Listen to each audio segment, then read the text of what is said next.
ตอนนี้ก็อยู่ที่จุดบ้านหนองลีเนาะหนองลีคำจังซะเป็นกำลัง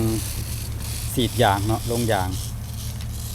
เนาะอยู่ระหว่างจุดแยกเนาะแต่ก่อนเพิ่นก็เฮ็ดมาเฮานี่เพิ่นก็โจไว้ก่อนเพราะว่ามันบวมเนาะในระหว่างนี้นะเพิ่นก็เฮ็ดข้ามไปเนาะมามื้อนี้เพิ่นก็มาย้ำอีกเทื่อนึงเนาะก็สิอัปเดตให้พ่อแม่พี่น้องบ้านเฮาเนาะเบิ่งอันนี้ก็เพิ่นสีดไปแล้วเนาะนั่นก็เป็นรถทรายเนาะเพิ่นจะโหยทรายไปเพื่อให้การสัญจรของพ่อแม่พี่น้องนี่เนาะจากจะบ่ติดล้อจังซะ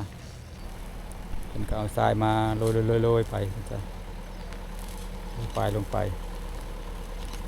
การพัฒนาเพิ่นก็รวดเร็วทันใจเนาะเกือบสิแล้วจังซะทางเส้นนี้เนาะ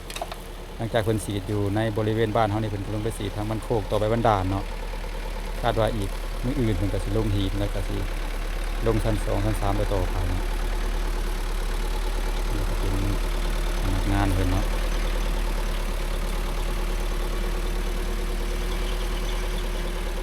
ก็เก็บภาพ